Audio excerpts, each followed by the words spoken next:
ሰው አሁን በግድ ፈርቶ ነው የሚያከብር፣ ፈርቶ ነው የሚገዛ። አሁን የኢትዮጵያ ሕዝብ ፈርቶ ነው የሚገዛው። ሌላ ነገር ተናገርኩ እንዴ? አይ ፈርቶ አክብራችሁ ነው። እሺ እናንተ አክብራችሁ ነው የምትገዙት። እሺ እንዲያ ነው አሉ ማለት። አሁን እስኪ በሞት ያፈርሱ። እናንተ ሊገድላችሁ የሚፈልጋችሁ ሰው ቢኖር ማንም የሌለበት ቦታ የፈለጋችሁትን ስናይፐር በሉት ኒውክሊየር በሉት ታጥቃችሁ ጫካ ቦታ ብታገኙት ረብታረጉ እብድ የበላው በሱ አስመስላችሁ ትታችሁት ነው የምትሄዱ ማለት። ሰው ጠላቱን ጥርሱ ላይ ጥሎ እናቃችሁ ምን ያው እንተዋወቃለን፣ ምንም ችግር የለም። እዛ ጋር አንተ የቀበሌ ሰራተኛ ሆነ መጥቶ ወንበር ተነስቶ ግባ ጌታዬ ተቀመጥ ብሎ ካላስቀመጠ ያገኘዋለሁ ይላል ሰው። ሰው አሁን በግድ ፈርቶ ነው የሚያከብር፣ ፈርቶ ነው የሚገዛ። አሁን የኢትዮጵያ ሕዝብ ፈርቶ ነው የሚገዛው። ሌላ ነገር ተናገርኩ እንዴ?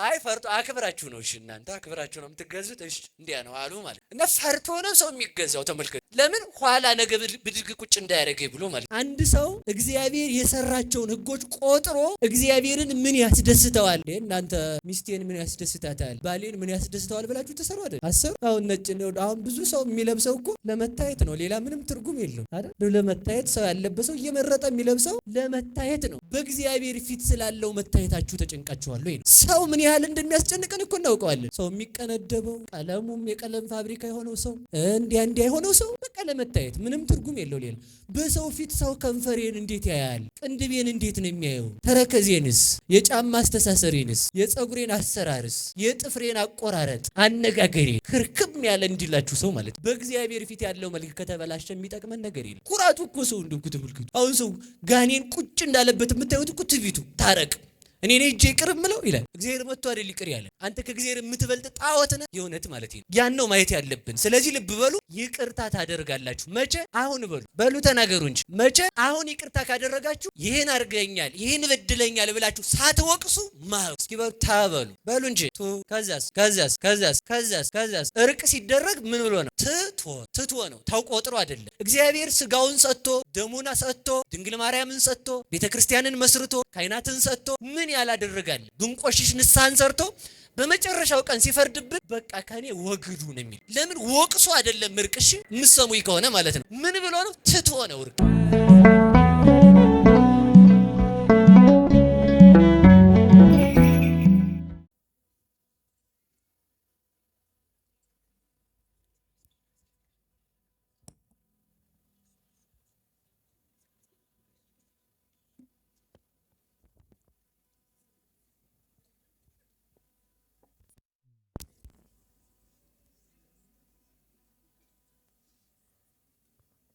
በስመ አብ ወወልድ ወመንፈስ ቅዱስ አሐዱ አምላክ። በባሕርዩ ሞት በመንግስቱ ሽረት የሌለበት የአባቶቻችን አምላክ ቅዱስ እግዚአብሔር ፍጥረታት ሳይኖሩ ምስጋና ከበሩ እየፈለቀለት ሲመሰገን የኖረ ዓለምን በማይመረመር ጥበቡ የፈጠረ ሰው ለመሆን መጥቶ ከውድቀታችን ያነሳን የሰላማችን ራስ መድኃኒታችን ኢየሱስ ክርስቶስ ከባሕርይ አባቱ ከአብ ከባሕርይ ሕይወቱ ከመንፈስ ቅዱስ ጋር ስሙ ለዘላለም የተመሰገነ ይሁን። እግዚአብሔርን የወለደችልን የሕይወታችን መስዋዕት ከሞት ወደ ሕይወት ከርኩሰት ወደ ቅድስና ከጨለማ ወደ ብርሃን ከሲኦል ወደ ገነት ከአሳር ወደ ክብር የወጣንባት ሥላሴን ያየንባት ዓይናችን ንጽሕተ ንጹሐን ቅድስተ ቅዱሳን ድንግል ማርያም ለስም አጠራሯ ክብርና ምስጋና የደረሰው ጻድቃን ሰማዕታት ደናግል መነኮሳት እንደየክብርና እንደየሞገሳቸው ክብርና ምስጋና የደረሳቸው።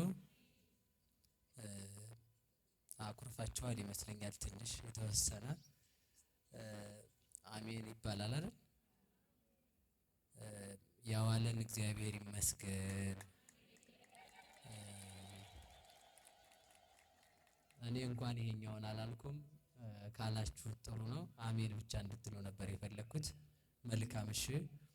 ከሁሉ ማስቀደም ክቡር አባታችን ሊቀ ብርሃናት ቆሞስ አባ ወልደ ጊዮርጊስ የዚህ ታላቅ ቤተክርስቲያን ዋና አስተዳዳሪ፣ ሌሎች ክቡራን የመጻሕፍት መምህራን፣ የአቋቋም የድጓ የዜማ የሌላም የዝማሬ መዋሥዕት መምህራን፣ ካህናት፣ ዲያቆናት አባቶቼ ስማችሁን ስላልጠራኋችሁ ይቅርታ እየጠየቅኩ ከሰዓት አንጻር ምእመናን ሁላችሁም አንድ አምላክ በሚሆን በአብ በወልድ በመንፈስ ቅዱስ ስም እንደምን ዋላችሁ? እንደምን ዋላችሁ? እንደምን ዋላችሁ? እንደምን አመሻችሁ? ያስመሸን እግዚአብሔር ይመስገን። መጀመሪያ የይቅርታ ቀንም ስለሆነ ዛሬ ይቅር እንደምትሉኝ ተስፋ አደርጋለሁ። በእውነት ለመናገር 9 ሰዓት አካባቢ ነው ከቤት የወጣሁት። እንደ ምንድነው የሚባለው እንደ ቅንቡርስ እየተጎተትኩ ቆይቼ ከዛ ይምጡልኝ ብያቸው የኔታ መጥተው ከዛ ደግሞ እሳቸው ይዘውኝ ደግሞ መንገድ ክራውድድ ሆኖብን ነው ያስመሸናቸው። ይሄንን ለእናንተ እንደምትረዱን ተስፋ አደርጋለሁ። ብዙም አላከበሰብሳችሁ። ምክንያቱም እናንተ ክፉ የምትሆኑት ወይም እንድትከበሰበሱ የምትፈልጉት የቤተ ክርስቲያን ጉዳይ ብቻ ስለሆነ ማለት ነው። ቀበሌ ላይ ሲያከበሰብሷችሁ ችግር የለውም አይደል? አሁን ደግሞ እዚህ ጋር እኛ ብዙ አናከበሰብሳችሁም፣ ይቅርታ ግን አድርጋችሁልኛል አይደል? እርግጠኛ ናችሁ? እሺ፣ እግዚአብሔር ሁላችንንም ይቅር ይበለን። የተወሰነ ደቂቃ ነው የሚኖረን እና ከ15 እስከ 20 ደቂቃ ነው ቢበዛ ከኔ ጋር የምንቆየው። ለዚህ የመልእክት ርዕስ የሚሆን የመልእክት ርዕስ የመረጥኩት ምንም ቢሆን ጥሩ ነው። ክብርህን ሳይ እጠግባለሁ ወጸግብ በርየ ስብሐቲከ። ግዕዙ ቃል ለቃል ሲፈታ ክብርህን በማየት እጠግባለሁ ይሆናል። አማርኛው መጽሐፍ ቅዱስ እናንተ የያዛችሁት ክብርህን ሳይ እጠግባለሁ ብሎ አስቀምጦታል ማለት ነው። መዝሙር 17 ቁጥር 15 ላይ ያለ ኃይለ ቃል ነው። ቃሉን አንድ ጊዜ ብትሉልኝ ደስ ይለኛል። ክብርህን ሳይ በሉ እስኪ እጠግባለሁ ወጸግብ በርየ ስብሐቲከ። ክብርህን በማየት በሉ እስኪ ምን እላለሁ? እግዚአብሔር ለሁላችንም ክብሩን አሳይቶ ያጥግበን።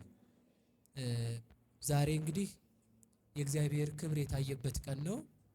ሁላችሁም እንደምታውቁት ስለ ቅዱስ ዳዊት ሁለት ነገር ብቻ ነግሬያችሁ ልሂድ።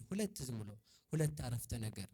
እግዚአብሔር የማን ልጅ ይባላል? ወልድ ኢየሱስ ክርስቶስ የማን ልጅ ይባላል? የዳዊት ልጅ ይባላል።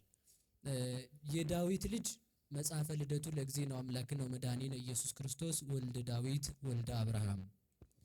የጌታችን የመድኃኒታችን የኢየሱስ ክርስቶስ የልደቱ መጽሐፍ ካለ በኋላ የዳዊት የአብርሃም ልጅ ብሎ ነው የሚጀምረው እና በአጭር ቃል እግዚአብሔር የዳዊት ልጅ ለምን ተባለ የሚል አንድ ሐሳብ እንድትዙልኝ ይፈልጋለሁ።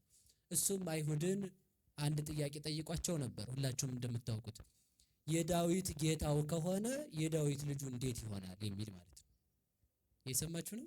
የማን ጌታ ከሆነ ከዛ መልሶ የማን ልጅ እንዴት ይሆናል? የእናንተ ጌታ የእናንተ ልጅ ሊሆን አይችልም። የዳዊት ጌታው ከሆነ የዳዊት ልጁ እንዴት ይሆናል ሲላቸው፣ ምክንያቱም የዳዊት ጌታ ከሆነ እግዚኦ ለዳዊት ነው። የዳዊት ልጅ ከሆነ ደግሞ የዳዊት ጌታ መሆን አይችልም። ዳዊትን የፈጠረ ከዳዊት ዘር ተወልዷል። በስጋ የዳዊት ልጅ ነው፣ በመለኮቱ ደግሞ የዳዊት ፈጣሪ ነው። ይሄን ሲላቸው እፎይ ብሎ ዳዊት ይቤሎ እግዚእ ለእግዚእየ ንበር በየማኔ። የዳዊት ልጅ ከሆነ የዳዊት ልጅ ነኝ ብላችሁ የምታምኑ ከሆነ ዳዊት ጌታ ጌታዬን ብሎ ጌታዬ እንዴት ይለዋል ልጁ ከሆነ ብሎ አይሁድን የባሕርይ አምላክ መሆኑን ጸጥ አድርጎ የመለሰበት ጥቅስ ነውና ከዛ የተነሳ የዳዊት ልጅ የተባለበት ምክንያት ዳዊት የመጀመሪያ በቀል የሌለበት አባት ነው። ምን የሌለበት? ዛሬ ደግሞ ምሕረት የተደረገበት 5500 ዘመን የነበረ የጥል ግድግዳ የፈረሰበት ለዓለም ምሕረት የተሰጠበት ቀን ነው። እግዚአብሔር እንዲምራችሁ ከፈለጋችሁ እናንተ ምን ሆኑ? መሐሪ በሉ እንጂ። የማይምር ሰው ማን አይምረው? በቃ ይሄን በደንብ ማወቅ አለባችሁ። ከገሌ ጋር ታረቅ ሲባል ይወላችሁ ምንም ማክበስበስ አያስፈልግም። ማለት ምንም መክበስበስ አያስፈልግም። እውነቴን ነው። ለምን መሰላችሁ? እገሌን ማር 50 ዓመት በድሎኝ 10 ዓመት በድሎኝ ከሱ ጋር ማይበር ከምጠጣ የሱን አይን ከማየው ሲኦል ብገባ ይሻላል። እስኪ እንሞክራችሁ። ወንድ ከሆን ከገሌ ጋር አልታረቅም ኧረ ተው ሲባል ምን ነው እንደው መሬት ተከፍቶ ቢውጣ ይላል ሰው ብላችሁ አታውቁም? እንላለን አይደል? እሺ መሬት ተከፍቶ ቢውጣችሁ ይሻላችኋል ብትታረቁ? እውነቷን ማለት ነው። በሉ ንገሩኝ እንጂ ዛሬ መሰብሰባችን ለመዳን ካልሆነ ምን ይሰራልናል? ለመዳን ካልሆነ ምንም አይጠቅመንም። ሰው ተመልከቱ፣ ሰነፍ ሰው የማይጠቅመውን ነገር ይሰራል። ለመዳን ካልሆነ መቁረባችን ምን ትርጉም አለው? ቤተ ክርስቲያን መምጣታችን፣ ማስቀደሳችን፣ ዝክር መዘከራችን፣ ቤተ ክርስቲያን መስራታችን፣ መዘመራችን፣ መስበካችን ይሄ ሁሉ ተደምሮ ድህነትን ካላመጣ ማገልገል አጋንንትም ያገለግላሉ። ምክንያቱም ተመልከቱ፣ እባብ የተመታበት በትር አንድ ዱላ ብዛውን እባብ ይገላል አይደል? እባብ ስለገደለ ራት ይበላል? በሉ እንጂ ተናገሩ። እንደውም እባብ ስለገደለ እሳት ነው የሚጠብቀው። ለምን? መርዝ ስለነካ እሳቱ ያ በትር ተመልሶ በምን መለብለብ አለበት? በእሳት መለብለብ አለበት። አንድ ሰው እግዚአብሔር የሰራቸውን ሕጎች ቆጥሮ እግዚአብሔርን ምን ያስደስተዋል? እናንተ ሚስቴን ምን ያስደስታታል፣ ባሌን ምን ያስደስተዋል ብላችሁ ተሰሩ አይደል? አሰሩ። አሁን ነጭ ነው። አሁን ብዙ ሰው የሚለብሰው እኮ ለመታየት ነው፣ ሌላ ምንም ትርጉም የለውም አይደል? ለመታየት ሰው ያለበሰው እየመረጠ የሚለብሰው ለመታየት ነው። በእግዚአብሔር ፊት ስላለው መታየታችሁ ተጨንቃችኋል ወይ ነው? ሰው ምን ያህል እንደሚያስጨንቀን እኮ እናውቀዋለን።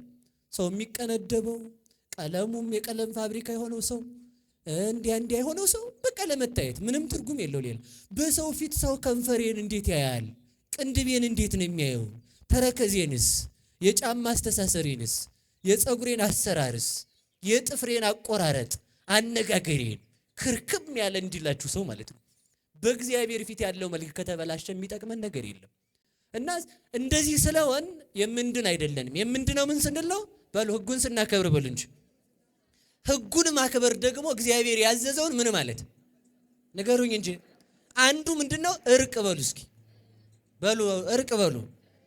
እርቅ ከሆነ ዛሬ ምህረት የተደረገበት ነው። በሉ ሁላችሁ ዛሬ በሉ ሁላችሁ ምህረት የተደረገበት ነው። ማን ምህረት ያደረገበት? ማን ምህረት ያደረገበት? ዛሬ በዓለም ላይ ምህረት ያልተደረገለት፣ ምህረት ያልሰማ፣ ምህረትን ያላየ ለተንኮል የተሰበሰበ አንድ ፍጡር አለ። እሱ ጋኔን ነው። ዛሬ ምህረት የማያደርግ ጋኔን ነው ሊሆን የሚችል። ማን ነው ሊሆን የሚችለው? በሉ ንገሩኛ። እጃችሁን አውጡ ሁላችሁም። አሁን ቀልድ የለም እንግዲህ ማለት ካሁን ሰዓት ጀምሮ በሉ ሁላችሁም የበደለኝን ይቅር ብያለሁ፣ የበደልኩህም ይቅር በለኝ። ይኸው አባታችን አሉ። ኋላ ላይ አባታችንን የቤት ስራ እየሰጠኋቸው አይደለም? አባታችን ተነስተው ሁላችሁንም ይባርኳቸዋል። እዚህ ጋር መርሃ ግብሩ እንዳለቀ ዛሬ ሰላም የተወጠነበት ቀን ስለሆነ የተጣላችሁትን ሁሉ ሰው ቤተ ክርስቲያን እዚህ ከመጣ እንደው በሞት ያፈርሰዋል። የክብሬን ሰው ምን ይለኛል የሚለውን ታውትና እግዚአብሔር ክብሩን ትቶ ይቅርታ ካደረገልን እኛ ክብራችንን ትተን ኩራቱ እኮ ሰው እንደው ተመልከቱ። አሁን ሰው ጋኔን ቁጭ እንዳለበት የምታዩት እኮ ትቢቱ ታረቅ እኔ ነኝ እጄ ይቅር እምለው ይላል። እግዚአብሔር መጥቶ አይደል ይቅር ያለን? አንተ ከእግዚአብሔር የምትበልጥ ጣዖት ነህ። የእውነት ማለት ነው። ያን ነው ማየት ያለብን። ስለዚህ ልብ በሉ፣ ይቅርታ ታደርጋላችሁ። መቼ? አሁን በሉ በሉ ተናገሩ እንጂ መቼ? አሁን ይቅርታ ካደረጋችሁ ይሄን አድርገኛል፣ ይሄን በድለኛል ብላችሁ ሳትወቅሱ ማሩ። እስኪ በሉ ታበሉ በሉ እንጂ ቱ ከዛስ ከዛስ ከዛስ ከዛስ ከዛስ እርቅ ሲደረግ ምን ብሎ ነው? ትቶ ነው። ትቶ ነው። ተቆጥሮ አይደለም። እግዚአብሔር ስጋውን ሰጥቶ ደሙን ሰጥቶ ድንግል ማርያምን ሰጥቶ ቤተክርስቲያንን መስርቶ ካህናትን ሰጥቶ ምን ያላደረጋለ? ብንቆሽሽ ንስሐን ሰርቶ በመጨረሻው ቀን ሲፈርድብን በቃ ከኔ ወግዱ ነው የሚለው። ለምን? ወቅሶ አይደለም እርቅ። እሺ የምትሰሙኝ ከሆነ ማለት ነው። ምን ብሎ ነው? ትቶ ነው እርቅ። እስኪ በሉ ትቶ በሉ በሉ ትቶ በሉ እንጂ። ወመነን አለ ኀፍረት በእንተ ፍስሐሁ። ክርስቶስ ሰው ሲሆን ተመልከቱ፣ ሰው ሲሆን አይሁድ እንደሚያሰድዱት ለእናቱ መርዝ እንደሚያጠጧት ያውቃል። እናቱን በእሳት ሊያቃጥሏት ተሰልፈው ሄደው መሬት ተከፍቶ እንዳሰጠማቸው ያውቃል። ሲወለድ ሄሮድስ እንደሚያሰድደው ያውቃል። ሲወለድ በከብት በረት እንደሚወለድ ያውቃል። ሲወለድ የነገስታቱ ልጆች የድሃ ልጅ እንኳን ልብስ አያጣም፣ አሮጌ ልብስ አያጣም። ድንግል ማርያም ግን ልብስ አታ የበለስ ቅጠላ ልብሳ እንደምትጠቀልለው ያውቃል። ከተወለደ በኋላ ሀገር ለዓለም ሁሉ መሰረት ሲሆን ኢየሩሳሌምን ትቶ ግብጽ እንደሚሰደድ ያውቃል። ግብጽ ሲሰደድ ጫማው እንደሚሰረቅም ያውቃል። እናቱ እንደምትጠማም ያውቃል። አይሁድ እንደሚሰድቡትም ያውቃል። አይሁድ እጆቹን እንደሚያስሩትም ያውቃል። አይሁድ እግሮቹን እንደሚቸነክሩም ያውቃል። አይሁድ ፊቱ ላይ ምራቅ እንደሚተፉበትም ያውቃል። አይሁድ መራራ ሐሞት እንደሚያጠጡትም ያውቃል። አይሁድ የዮሴፍ ልጅ ብለው እንደሚሰድቡትም ያውቃል። በመስቀል ላይ ተመልከቱ፣ በመስቀል ላይ አድርገው ግራና ቀኝ ወንበዴዎችን አስቀምጠው የአይሁድ ንጉሥ እስኪ ከመስቀሉ ወረድ እያሉ እንደሚሰድቡትም ያውቃል። አይሁድ እኮ መስቀላቸው ብቻ አይደለም ትዕቢታቸው፣ መካከል አድርገው ከፍ አለ መስቀል ላይ ያደረጉት። ለምን ቢባል በቀኝ የሚመጣው ይሄኛው ምንድነው? ወንበዴ። ይሄኛውስ እንዴ? ይሄማ ትልቁ ወንበዴ። ለወላችሁ ሰቅለው እንኳን አልተውትም። ያንን ስድብ ሁሉ ትቶ የኛን መዳን ነበር ተስፋ የሚያደርገው። ፍቅር ማለት እርሱ ነው። ይወላችሁ የክርስቶስ መሆን ማለት መተው ነው። ትቶልን ተመልከቱ። ሰብ ሁሉ ዘይከውን ኮነ ተመልከቱ። ሰው ሁሉ የሚሆነውን ከኃጢአት በቀር ሆነልን። እንዴት ስንለው ተመልከቱ። ወመነና ለኀፍረት በእንተ ፍስሐሁ በፊቱ ስላለው ስለ ሰው መዳን ብሎ የሚገጥመውን ነገር ሁሉ መሰደቡንም የአይሁድን ይኸውላችሁ የሙሴን ፊት እንኳን አይተው ተሸፈንልን ያሉ እስራኤል የክርስቶስን ፊት ለመሸፈን እንዴት ደፈሩ? እሱ ላይ ከንቀታቸው የተነሳ ምራቃቸውን ነበር ይተፉበት የነበረው። በዳኛ ፊት እንኳን አይገረፍም ሰው። ከፍርድ አደባባይ አስቀምጠው ይመቱት ነበር። ለምን መታህ ብሎ ተናገረ። ለምን ቢባል ልጆቼ በዳኛ ፊት መገረፍ የለባቸውም ሲል፣ ያም እንኳን አሞት አይደለም። በዚያ የተነሳ ተመልከቱ ትቶ ስለ ሰው ደስታ። እኔ በሞት አንድ ነገር ልንገራችሁ። በጲላጦስ ፊት እንኳን ሲቆም ልብ ብላችሁ አስቡ። ከመከራከር ዝም አለ። እስኪ ዝም በሉ እንጂ ንገሩኝ እንዴ ለምንድን ነው የማትናገር ሲለው፣ መንግስቴ ከዚህ ዓለም አይደለችም። መንግስቴ ከዚህ ዓለም ብትሆን ሰራዊቶች መጥተው እንዲዋጉልኝ ባደረኩ ነበር አለ። ዝም። ምንድነው ያደረገው? ሙት አስነስቶ ሬሳው ሸቶኛል፣ የ4 ቀን ሬሳ ቀስቅሶ ብለው ከሰሱት። ዝም አለ። ምንድነው በደሉ ሲል ዝም። የዚያን ጊዜ ተመልከቱ መላእክት እንኳን ዓለምን አጠፋት እያሉ ደንግጠው ነበር። ለምን መሰላችሁ? ሶበሬዩ ትትናው ለእሳት ግሩም ደንገጹ ብርሃናት ይላል። ተመልከቱ እሱ ዓለምን ነገስታቱን ዘመን ሁሉ የሚያሳልፍ ሲሆን በጲላጦስ ፊት ቆሞ ሲያዩት ብርሃናት መላእክት ደነገጡ። ዘረበው ለሰማይ ከመቀመር ሰማይን እንደ ድንኳን የዘረጋ መላእክትን በቅዳሴ ያጸና ዓለምን በመሃል እጁ የያዘ ፊቱ በጥፊ ሲመታ ዓለም ልፍረስ አለች። ያን ሁሉ የተወው ቢከራከር መልስ ያሳጣቸው ነበር። ለምን ተወው ስትሉ ጠላቱን ለማዳን። እስኪ በሉ ጠላቱን ለማዳን በሉ። ማንን ለማዳን? ያንን እንኳን ታግሷል። ስለዚህ እኛ ለራሳችን መዳን እንዴት ነው ራሳችንን መታገስ ያቃተን? ስለዚህ ይቅርታ እንድናደርግ መድኃኔዓለም ይርዳን። ስለዚህ ይቅር ብላችኋል አይደል? በሉ እንጂ ንገሩኝ ብላችኋል። እንዳትወቅሱ ሰው በቃ ተውኩት። የተተወ ነገር ጥሩ ነው። እኛ ስንተው እግዚአብሔር ይተውልናል። እንደተዋችሁ እንደተውን መድኃኔዓለም ይተውልን። ስለዚህ የዳዊት ልጅ ለምን ተባለ? ይችን ብቻ አንድ ተናግሬ ልጨርስ ነው ትምህርቴን ማለት አንድ ይችን ብቻ እንግዲህ ማለት ነው። ከዛ ልደቱ ጋር አንድ ብቻ ነግሬያችሁ እተዋቸዋለሁ ከሰዓት አንፃር ማለት ነው። ስለዚህ ምንድነው የዳዊት ልጅ የተባለበት ተመልከቱ። ስማኝ እግዚኦ ጸሎቴ፣ አቤቱ ጸሎቴን ልመናዬን ስማኝ። ወይብጻ ቅድሜከ ገአሬ፣ ጩኸቴም ወደ አንተ ይድረስ። ወይትሚጥ ገጸከ እምኔ፣ ከኔም ፊትህን አትመልስ። እኔ የምጠራህ በእውነት ነው አለ። እስኪ በሉ እኔ የምጠራህ በሉ። በምንድን ነው? እግዚአብሔር ተመልከቱ የጠራውን ሁሉ አይሰማም፣ የጠራውን ሁሉ ይሰማል። ሰምታችኋል? ሁለቱም ነው። ይሰማል ግን አይሰማም። ይሰማል መልስ አይሰጠንም። እግዚአብሔር አይሰማም ማለት ጆሮ የለውም ማለት አይደለም። እየጸለይን መልስ ያጣነው ለምንድን ነው ካላችሁ መስማቱን ስላቆመ ማለት ነው። እንደ ፈቃዱ የሄደ ማን ነው ካላችሁ ዳዊት ነው። እንደ እግዚአብሔር ፈቃድ የሄደ እንደማን ፈቃድ? ክርስቶስ ማቴዎስ ወንጌል ምዕራፍ 5 ላይ ተመልከቱ። ኦሪት ጠላትህን ግደል ትላለች። ጠላትህን ምን በል? ለገደለ ሰው ግደለው ትላለች።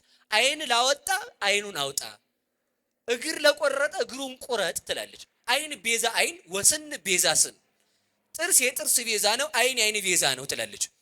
ዳዊት በኦሪት ነው ያለው። ተመልከቱ በጣም እኮ ነው። አንተ ጭንቅ ነገርን እጄ ላይ አምጥተህ ፈተንከኝ። ሐወጽከኒ ሌሊተ ወፈተንኮ ለልቤ፣ ጠላቴን እጄ ላይ ጥለህ ይገድለው አይገድለው ብለህ ፈተንከኝ አለ። እስኪ ጠላቴን በሉ ሁላችሁ እጄ ላይ ጥለህ ምን አልከኝ? በሞቴ ንገሩኝ።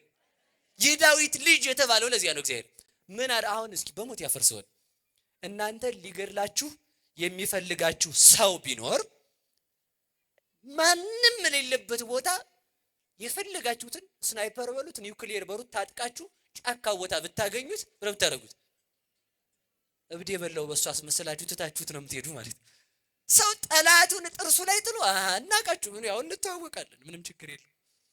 እዛ ጋር አንተ የቀበሌ ሰራተኛ ሆነ መጥቶ ወንበር ተነስቶ ግባ ጌታ ተቀመጥ ብሎ ካላስቀመጠ ቆይ አገኘዋለሁ ይላል ሰው ማለት ነው። ሰው አሁን በግድ ፈርቶ ነው የሚያከብርም ፈርቶ ነው የሚገዛም። አሁን የኢትዮጵያ ሕዝብ ፈርቶ ነው የሚገዛው። ውይ ሌላ ነገር ተናገርኩ እንዴ? አይ ፈርቶ አክብራችሁ ነው። እሺ እናንተ አክብራችሁ ነው የምትገዙት። እሺ እንዲያ ነው አሉ ማለት ነው። እና ፈርቶ ነው ሰው የሚገዛው። ተመልከቱ። ለምን ኋላ ነገ ብድግ ቁጭ እንዳያደርገኝ ብሎ ማለት ነው። ዳዊት ግን ጠላትን ፊት ላይ አግኝቶ መማር እኮ ነው። ጠላቱን ያገኘው ደግሞ እያየው ሳይሆን ሳኦልን ተኝቶ አገኘው። ሳኦል ዳዊትን ሊገድል ሄዶ ሰራዊቱን ይዞ ጫካ ውስጥ ተኛ። እዛው ሰራዊቱም አብረው ተኙ። ዳዊት ሄደና ሳኦል እንደተጋደመ አገኘው ተኝቶ እያለ ማለት ነው። ከዛ ሲያገኘው የሰውዬ እኮ ደግሞ አግኝተህ ተመልከቱ ፈተንከኝ፣ ጠላቴን እጄ ላይ ጥለህ ይገድለው አይገድለው የሆነው ይብለህ ፈተንከኝ። ይሄ ነው እግዚአብሔር ጠላቱን ዲያብሎስን ላለማጥፋቱ እንኳን እግዚአብሔር ዳዊት እንኳን ለባህሪው ክፋት የሚስማማው ዳዊት ጠላቱን አላጠፋም። ስለዚህ ነው ጠላትን ወንጌል ሳትሰራ ጠላታችሁን ውደዱ የምትል ወንጌል ሳትሰራ ጠላቴን እጄ ላይ ጥለህ ይገድለው አይገድለው ብለህ ሰጠኝ፣ እኔ ግን ታውኩት አለ። እስኪ በሉ እኔ ግን በሉ ምን አልኩት? ጠላትን ማለፍ። ይሄ ነው ክርስትና ማለት። ከዚህ ተመልከቱ ሳኦል ተንኮለኛ አይደል ደግሞ አላገኘኝም እንዳይለው ልብሱን እንደዚህ አድርጎ በእጁ ለክቶ ቀደደና ይዞት ሄደ ዳዊት ማለት ነው። አግኝቼህ ነበር እንጂ ያውን የእግዚአብሔር ሰጥቶኝ ነበር እገልህ ነበር ትቼህ ነው ለማለት። ከዛ ሰራዊቱን ቀሰቀሰና አንተ ጌታህ የሾመ ልትጠብቀው ነው እንጂ ልትጋደም ነው ተነስ አስገድለው ነበር አለው። ሁለት ጊዜ ዳዊት ጠላቱን አግኝቶ ማረው። ስንት ጊዜ? ስለዚህ ምን የምህረት ዳዊት ምህረትን ስለሚያደርግ ክርስቶስ በማን ተጠራ? በሉ ንገሩኝ እንጂ በዳዊት እየተጠራ መጣ። ምህረት የሚያደርግላችሁ የደጉ ንጉሥ ከዳዊት ወገን የተወለድኩ እያለ መጣ። ከዳዊት ወገን ተወልዶ ምህረት ያደረገልን አምላክ የተመሰገነ ይሁን። አንድ ብቻ ልንገራችሁና ጨረስኩ። አሁን እስኪ በሉ ክብርህን በማየት በሉ ሁላችሁ እጠግባለሁ። ይኸውላችሁ ዳዊት እንዲህ አድርጎ ሲሞት ይህንን ጽድቅ ሰርቶ ሲሞት ሲኦል ነው የገባው። ሰሎሞን ነቢያት እነ ኢሳይያስ እነ ኤርምያስ እነ ዳንኤል እነ ሕዝቅኤል እነ አቤል አዳም ሁሉም ክርስቶስ እስከሚመጣ ድረስ ሲኦል ነው የቆዩት። ያን ጽድቅ ሰርተው የክረምት ገበሬ ሊቃውንት እንደሚሉት ሚስቱ አብራ እርሻ ስለምትወጣ ሲመለስ ቤቱ ቀዝቅዞ ጨለማ ቤት ውስጥ ነው የሚገባው የክረምት ገበሬ። ምክንያቱም እሷ አረም ስለምትውል ማለት ነው። ከተማ ሰው ይሄን አያውቀውም። በምን ማስረዳት እንደሚቻል አላውቅም። እና ኋላ ሲመለስ ቤት የቀዘቀዘ ቤት ምግብ የሌለበት ቤት ነው የሚገጥመው ገበሬ። ከዛ በኋላ ነው ወጥ የምትሰራው ባለቤቱ። እና ይኸውላችሁ ነቢያት መከራውን ሁሉ ታግሰው ኖረው ሲሞቱ ደግሞ የሚጠብቃቸው ሲኦል ነበረ። እኛ ግን ተመልከቱ መከራ ብንቀበልስ ምን ነው ጭንቁ? ስንሞት መንግስተ ሰማያት ነው የምንገባው። ማንም ሰው ይሙት ገነት ይገባል ሲሞት ዛሬ ማለት ነው። ለዚህ ቀን ያደረሰን መድኃኔዓለም ይመስገን። ለዚህ ነው ስንሞት ለገነት ያበቃን መድኃኔዓለም ክብርና ምስጋና ይድረሰው። ስለዚህ ዛሬ የምናከብርበት አንዱ ትልቁ ነገር ፊትህን ክብርህን በማየት እጠግባለሁ። እስኪ ክብርህን በማየት በሉ። ጥያቄ ልጠይቃችሁ፣ የማይሰለች ማን ነው? ንገሩኝ እንጂ። በዚህ ዓለም ከወደድነው ነገር በስተጀርባ መሰልቸት አለ። ምግብ እንደፈለጋችሁ ሩባችሁ በጣም አስፈልጓችሁ ስትበሉ ያስጠላችኋል። ሁሉም ነገር ስልጣንም ስታገኙ ያስጠላል። ሁሉም መልክም ስታገኙ ያስጠላል።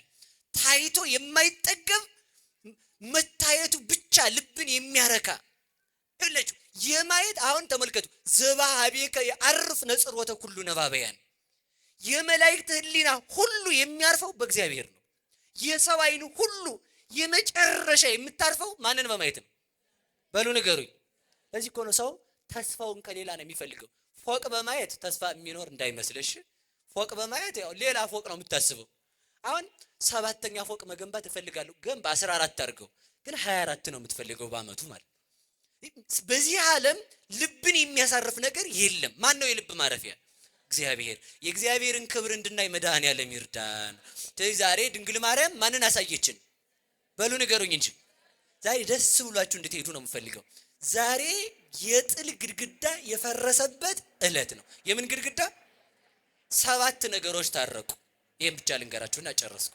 7 ነገሮች፣ ሰውና እግዚአብሔር 2 በሉ፣ 2 በሉ እንጂ፣ ሰውና መላእክት 3 ነው የሚባለው፣ ህዝብና አሕዛብ 6 ምንድን ነው የሚባለው?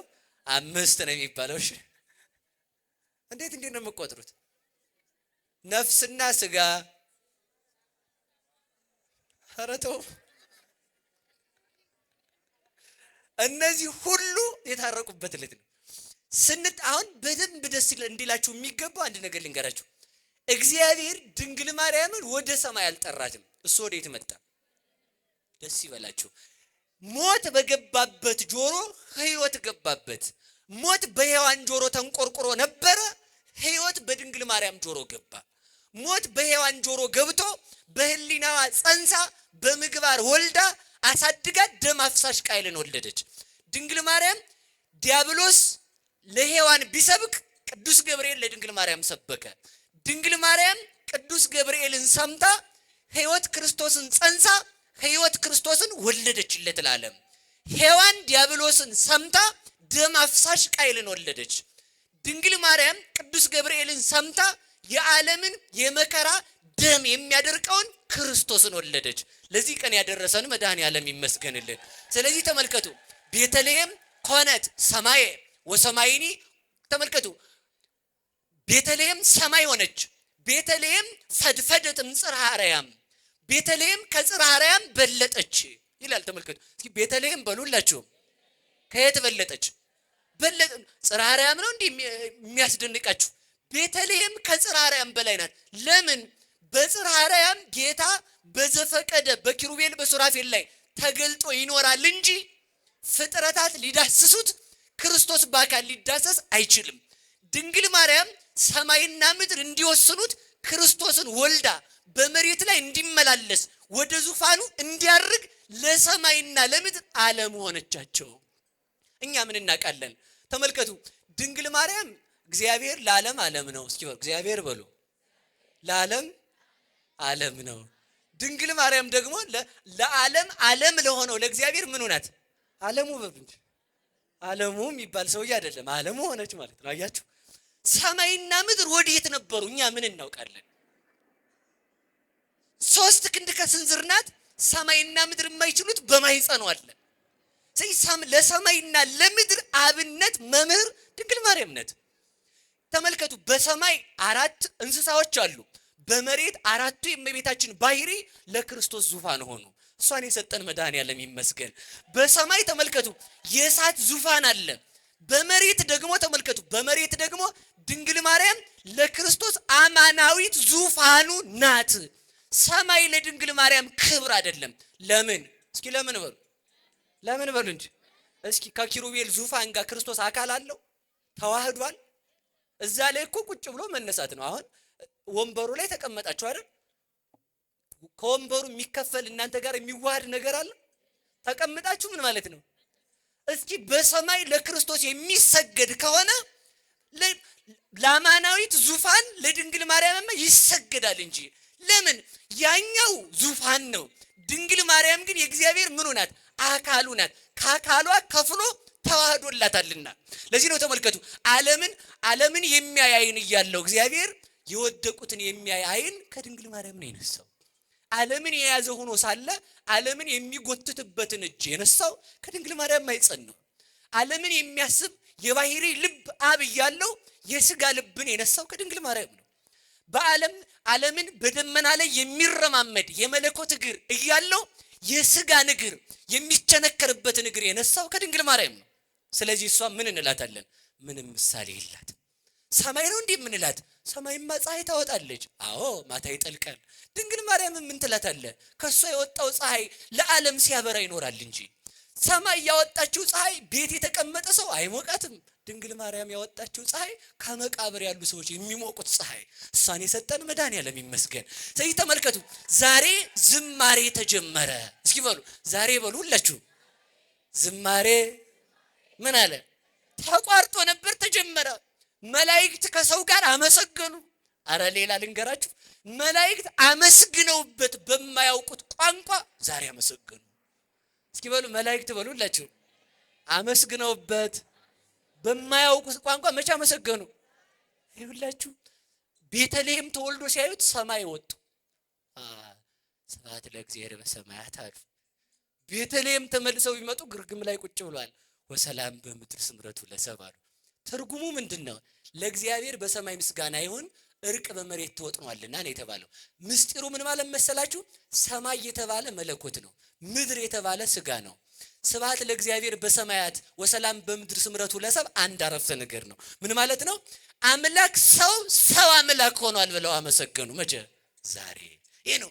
መላእክት እንኳን 5500 ዘመን ጌታን ሲናፍቁት በዚህ ቃል ለማመስገን ሲተጉ ኖረው የመላእክት የደስታቸው ምንጭ ዛሬ ተፈጸመ። ሰውና መላእክት አንድ ሆነው አመሰገኑ። ከመላእክት ጋር የሰበሰበችን ድንግል ማርያም ክብርና ምስጋና ይድረሳት። ሰውና መላእክት አንድ ሆነው ዘመሩ። እረኞች አንድ ሆነው ዘመሩ ከመላእክት ጋር። የመላእክት ጌታ ከኛ ጋር ሲሆን ንጉሱ ሲጣላ ሰራዊቱ እንደሚጣላ፣ ንጉሱ ሲታረቀን ሰራዊቱ መላእክት ታረቁን። ዛሬ ይኸውላችሁ ከሰማይ መላእክት እስኪ በሉ፣ ከሰማይ መላእክት በሉ በሉ እንጂ፣ ከምድር እረኞች በትራቸውን ይዘው መተው ሰገዱ። ለምን? እረኛ እንግዲህ አንተ ነህ ማለታቸው። በትራቸውን አኖሩ። በትርም ድንግል ማርያም ናት አሉ። ኮከብ መጣ። ለምን? ከብርሃን ወገን ኮከብ መጣ። ከነገስታቱ የሚገበርላቸው የሚያልፍ መንግስት ነበራቸው፣ ወርቅ መጣ። የሚታጠኑ ጣዖታት ዓለምን እያሳቱ ነበረ።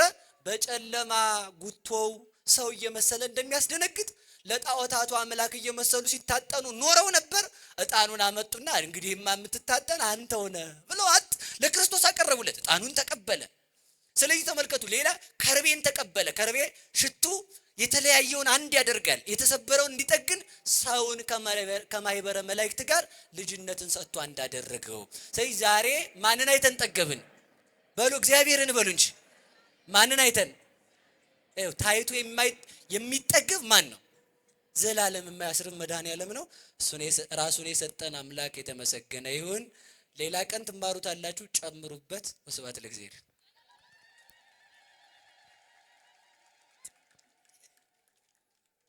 አሳነሳችሁት በእውነት